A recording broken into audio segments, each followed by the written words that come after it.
We walked into a freaking shitstorm here! On our way. In a series of eye-popping trailers dating back to 2005, Killzone 2 has enraptured the masses with the promise of blurring the line between reality and the radical. Years have passed with a slow trickle of gameplay videos, closing in on those target renders offered up nearly a half a decade ago. It's just about time to finally enter the Killzone.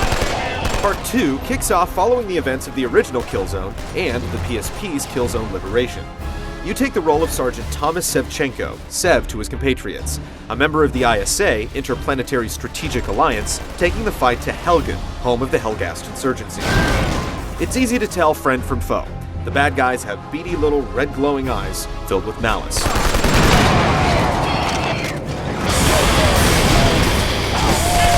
Combat is first and foremost the core of the game, with tactical elements filtering in. There are all-out battlefield encounters, stirring echoes of trench warfare, as well as more covert missions where you outflank the enemy or perform a spot of subterfuge. More often than not, you'll just be fighting for survival, either solo or with a small platoon against overwhelming odds. This is the Helghast's planet, and they have tons of reinforcements. But don't count your squaddies out. They'll land some kills and can perish themselves, but if you're quick, you can revive them. Good to go! A lot of modern shooter conventions make the rounds. You can only hold one primary and one secondary weapon. Health regenerates, and there are plentiful checkpoints. What's new is a cover system mapped to the duck button. This allows Sev to attach to cover, and then with the analog stick, peek over to the side to squeeze off some shots. Going in guns blazing may make for a great 30-second action movie, but it will get you killed. A few well-placed shots are enough to drop you. A small inventory screen rounds out the controls, allowing you to switch between grenades and knives for close combat. The preview build has a small but substantial armory with a few submachine guns, rifles, and rocket launchers. The sniper rifle incorporates 6-axis control, allowing you to finesse your aim with small tilts, but go too far and your shot will be foiled. 6-axis also shows up once in a while for turning valves and setting bombs, while an occasional barrier can require you to shoot out a control box.